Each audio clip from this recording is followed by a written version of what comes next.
Africa में बंदर जैसा दिखने वाला एक प्राणी का जन्म होता है, ऑस्ट्रेलोपिथेकस।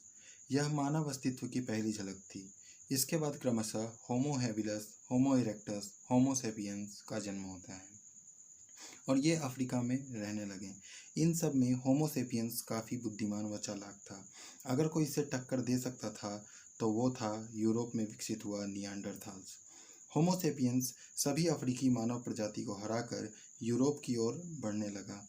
अंत में होमो सेपियंस का युद्ध नियांडरथाल से हुआ।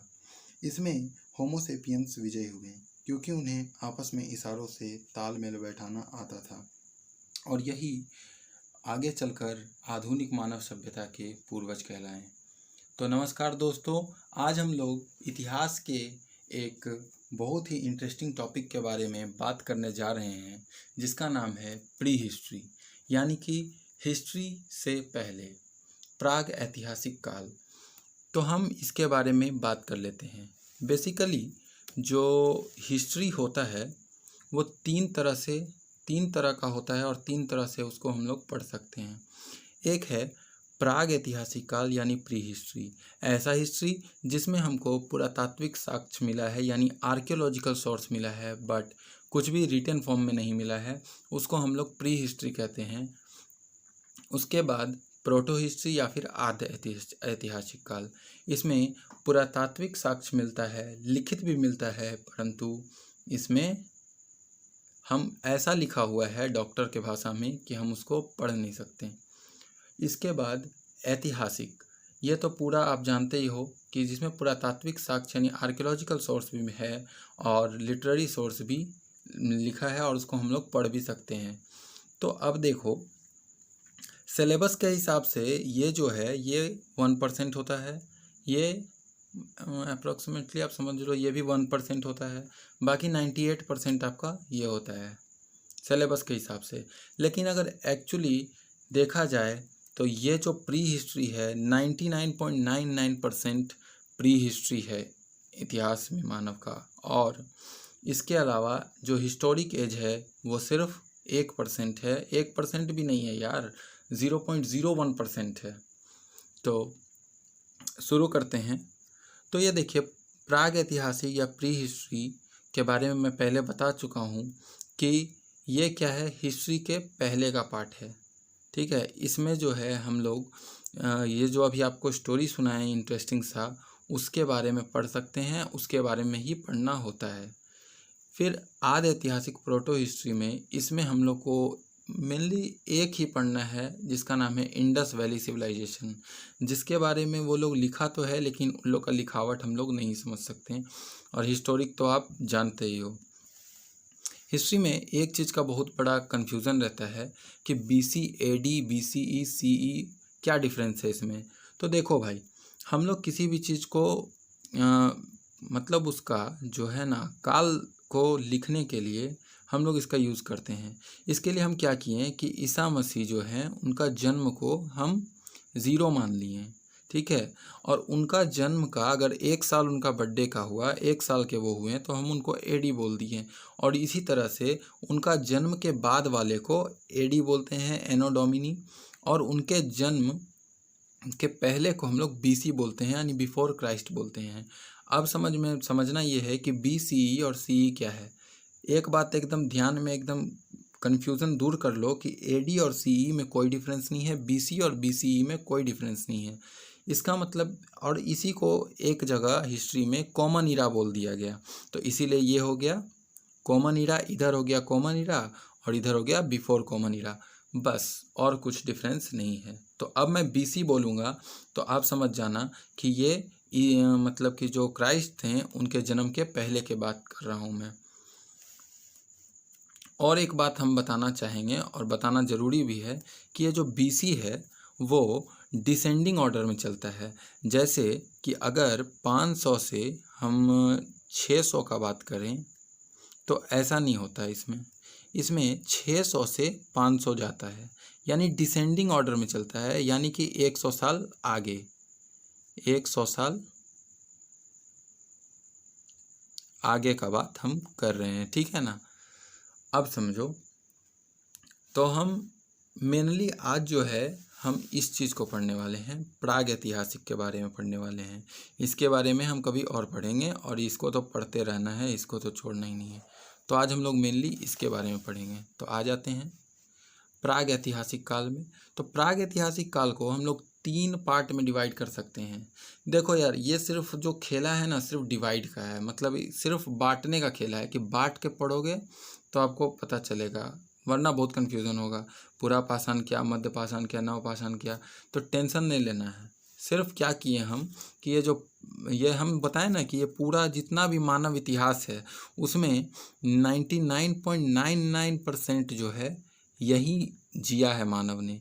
और अभी जो है, जो हम लोग बोलते हैं ना कि हम लोग बहुत ज़्यादा एडवांस हो गए हैं, हम लोग 1% भी एडवांस का हम लोग अभी तक नहीं जिए हैं। तो इसी को क्या किए हैं कि बस काल को डिवाइड कर दिए हैं। तो सबसे पहले आता है पूरा पाषाण काल, यानी कि पैलियोलिथिक एज। तो सबसे पहले पाषाण मतलब क्या होता है और लिथिक मतलब क्या होता है, दोनों का मतलब होता है पत्थर। मतलब कि ये जो काल है, ये जो एज है, इसमें जो भी चीज़ इंसान यूज किया वो पत्थर का बना हुआ था। इसीलिए यहाँ पे देखो पूरा पाषाण लिख दिया हूँ, यहाँ पे देखो मध्य पाषाण लिख दिया हूँ, यहाँ पे नव पाषाण लिख दिया हूँ। इसी तरह से इंग्लिश में नाम होता है पैलियोलिथिक, मेसोलिथिक और नियोलिथिक। तो थोड़ा थोड़ा जानेंगे पहले, फिर तो बाद में जानेंगे अच्छे से। तो पूरा पाषाण काल का क्या मतलब रोल है, तो इसमें जो है आग का खोज हो जाता है। अब आग का खोज जो हम आपको स्टोरी बताएं, उसमें आप अगर नोटिस किए होंगे तो हम एक जगह नाम लिए थे किसका, होमो इरेक्टस का। तो होमो इरेक्टस जो है वो आग का खोज करता है, तो ये समझ लो उसी टाइम का है। फिर पत्थर का औजार चलता था और मुख्य रूप से ये क्या थे, शिकारी थे। तो ये आपको पूरा पाषाण काल में ये 3 मोटा मोटा बात याद रख लेना है, ठीक है। अभी आपको जो टर्म होता है, मतलब जो काल होता है, उसमें नहीं जाना है कि कब से कब तक चला, कब से नहीं चला।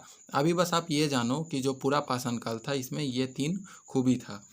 मध्य पाषाण है, इसमें क्या होता है कि ये कुत्ता को पालतू बनाया, यानी कि सबसे पहले जो डोमेस्टिकेशन का जो प्रोसेस था वो मीसोलिथिक एज में हमको पता चलता है। फिर औजार को थोड़ा सा नुकीला किया और पैना बनाया। अब देखो हुआ क्या था कि एक्चुअली में जो मानव का जो था ना, मानव का दिमागे नुकीला होता जा रहा था, तो इसीलिए आवाज़ भी नुकीला करते जा रहा था, ठीक है।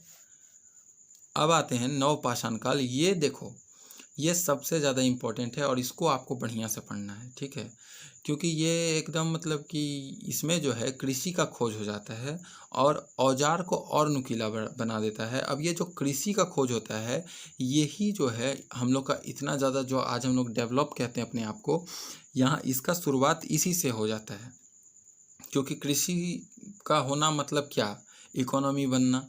इकोनॉमी बनना मतलब क्या, लोग अब रहने लगेगा एक जगह। पहले शिकारी था, यहाँ से वहाँ जाता था, वहाँ से यहाँ घूमते रहता था, तो अब ऐसा नहीं होगा। तो अब हम लोग एक एक करके देख लेते हैं। तो पूरा पाषाण काल यानी कि पैलियोलिथिक एज के बारे में देख ले रहे हैं।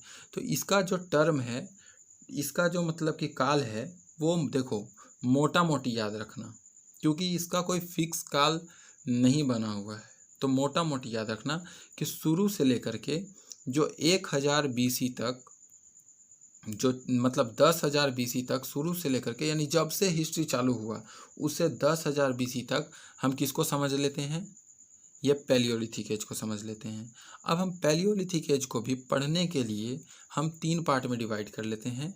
इस एक को बोलते हैं निम्न पुरा पाषाण काल, एक को बोलते हैं मध्य पुरा पाषाण काल, एक को बोलते हैं उच्च पुरा पाषाण काल। इसको भी अगर जो हम लोग एज वाइज देखें तो ये शुरू से 1,00,000 BC तक को बोलते हैं और ये 1,00,000 से 40,000 BC तक मध्य पाषाण काल, मतलब मध्य पुरा पाषाण काल चलता है। इसके बाद उच्च जो है, उच्च पुरा पाषाण काल जो है वो 40,000 से 1,000 BC तक चलता है। 40,000 से 10,000 तक, लिखने में मिस्टेक, 40,000 से 10,000 BC तक क्या चलता है, हाई पैलियोलिथिक एज चलता है। एक मिनट।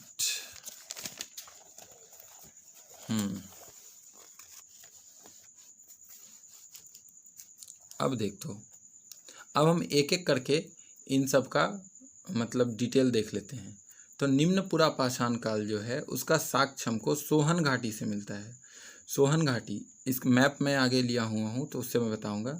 अब इसमें क्या था कि इसमें पेपुल, चॉपर, चॉपिंग उपकरण इतना याद रखने का कोई ज़रूरत नहीं है। इतना जानो कि पत्थर का जो है ना धारदार कुछ औजार का ये लोग यूज करता था। ठीक है, कब से कब तक ये था? तो शुरू से 1,00,000 BC पहले। अब देखो ये क्या था, तो ये हिमयुग था। आपको अगर जरा सा भी अंदाज़ा हो तो आपको पता होगा कि हिमयुग आया था, मतलब एक बार आया था हिमयुग, मतलब पूरा जो पृथ्वी था ना वो जम गया था, बर्फ़ बन गया था। तो ऐसा टाइप का था, मतलब पूरा तो नहीं लेकिन फिर भी बहुत जगह पे बर्फ़ जम गया था। अब आता है मध्य पुरा पाषाण काल। तो इसमें जो स्थल है वो नेवासा है, महाराष्ट्र में पड़ता है, झारखंड में सिंहभूम है, बेलन घाटी है, भीमबेटका, सोहन घाटी, सौराष्ट्र आदि से हमको इसका मतलब पता चला है, आर्कियोलॉजिकल सोर्स मिला है यहाँ से। इसमें क्या है तो पत्ती, बरछी, बरसा, खुरचन आदि, ये भी कुछ बड़ी चीज़ बात नहीं बोल रहा है, मतलब यही कि पत्थर का पत्ती, बरछी ये सब बनाता था ये लोग। इसमें कोई ज़्यादा लोड लेने वाली बात नहीं है। फिर उच्च पुरा पाषाण काल यानी कि हाई पैलियोलिथिक एज में स्थल जो मिला है वो सोन घाटी से मिला है, सिंहभूम से, भीमबेटका, पटने, ईमानगांव, कुडनुल गुफाएं आदि। तो अब देखो यहाँ पे देखो बेलन घाटी है, यहाँ पे सिंहभूम है झारखंड का, यहाँ पे आंध्र प्रदेश में कुडनुल गुफाएं हैं, मध्य प्रदेश में भीमबेटका, नहासा आपका महाराष्ट्र में, इमामगांव महाराष्ट्र में, सौराष्ट्र जो है गुजरात में पड़ता है, और सोहन घाटी जो है पाकिस्तान का बलूचिस्तान और सिंध प्रांत के बीच में पड़ता है सोहन घाटी। आई होप क्लियर हो गया होगा। ठीक है, यहाँ जो भीमबेटका है ना, इसमें हमको क्या पता चला ना कि गुफा, एक भीमबेटका का गुफा है, उसमें ये लोग चित्रकारी किया हुआ था, मतलब कुछ पत्थर वगैरह ले करके यार कला दिखाया था अपना, तो वही प्राप्त हुआ है, तो उसी से पता चला। अब जो है हम लोग मध्य पाषाण का बात कर लेते हैं, मीसोलिथिक एज का। ये हमारा 10,000 से 5,000 BC तक चला था। देखो भाई, जो पुरा पाषाण काल था उसको हम क्या किए थे, 3 पार्ट में डिवाइड किए थे। तो पुरा पाषाण काल कब से कब तक हम लोग देखे थे, तो स्टार्टिंग से 10,000 तक देखे थे। तो मध्य पाषाण कब से कब तक चलेगा, तो 10,000 से 5,000 BC तक मध्य पाषाण काल चलेगा। स्थल कहाँ कहाँ से मिला है, तो बेतवा घाटी से मिला है, सोन घाटी से मिला है, कृष्णा घाटी से, बेलन घाटी से, नेवासा इत्यादि से मिला है। इसके अलावा आदमगढ़ और बागौर से क्या मिला है, तो पहला पालतू कुत्ता मिला है। जैसा कि आपको हम स्टार्टिंग में बताएं कि जो मध्य पाषाण काल था उसमें सबसे पहले क्या किया गया कि एनिमल को डोमेस्टिकेट किया गया। ठीक है, तो आदमगढ़ MP में पड़ता है, बागौर आपका राजस्थान में गिरेगा। अब देखो तो यहाँ पे आप मैपिंग के हिसाब से भी देख सकते हो कि बागौर राजस्थान में, आदमगढ़ आपका MP में, यहाँ बेतवा घाटी है MP में, सोन घाटी है आपका, सोन घाटी भी MP में ही पड़ेगा, कृष्णा घाटी आंध्र प्रदेश में। अब देखो इस युग के औजार पुरा पाषाण की अपेक्षा छोटे थे, इसलिए इसे माइक्रोलिथ भी कहते हैं। हम आपको बोले ना यार, दिमाग इंसान का जैसे जैसे बड़ा हुआ वैसे वैसे औजार छोटा हुआ। काहे कि बड़ा औजार था, फेंक के मारने में, शिकार करने में मतलब उतना कारगर नहीं हो पाता था, इसीलिए औजार छोटा हो गया, आदमी का दिमाग बड़ा होता गया। अब आते हैं सबसे इम्पोर्टेंट मतलब आप बोल सकते हो कि पॉइंट पे, नवपाषाण काल, नियोलिथिक एज।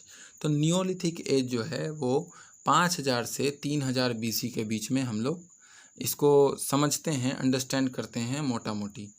और मतलब ये ऐसा नहीं है कि ये मतलब आपको याद जो है एकदम निश्चित रखना है कि नहीं भाई 5,000 से 3,000, आपको मोटा मोटी याद रखना है कि ठीक है 5,000 से 3,000 BC तक नवपाषाण काल था। और इसमें महत्वपूर्ण सबसे खोज क्या था, वो था खेती या फिर कृषि। तो खेती जो है ये बहुत ही इम्पोर्टेंट, मतलब क्रांतिकारी खोज आप दे सकते हैं। तो मेहरगढ़ पाकिस्तान में पड़ता है, उसमें गेहूं और जौ का साक्ष्य मिला है। कोल्डिहवा जो कि उत्तर प्रदेश में पड़ता है, उसमें चावल का साक्ष्य मिला है। इसमें अन्य स्थल में आपका चिरांद बिहार, बुर्जहोम कश्मीर, गुफकराल कश्मीर, चेचर भी आप आई थिंक बिहार में ही पड़ता है, नागार्जुन कोंडा आंध्र प्रदेश में, पिकली हाल जो है वो आपका कर्नाटक में।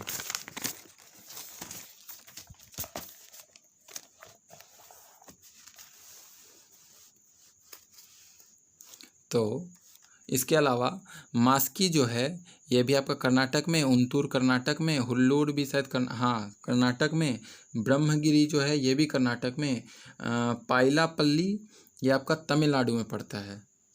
अब देखो ये सब यहाँ पे क्या है, यहाँ पे कुछ कुछ थोड़ा थोड़ा आर्कियोलॉजिकल सोर्स मिला है।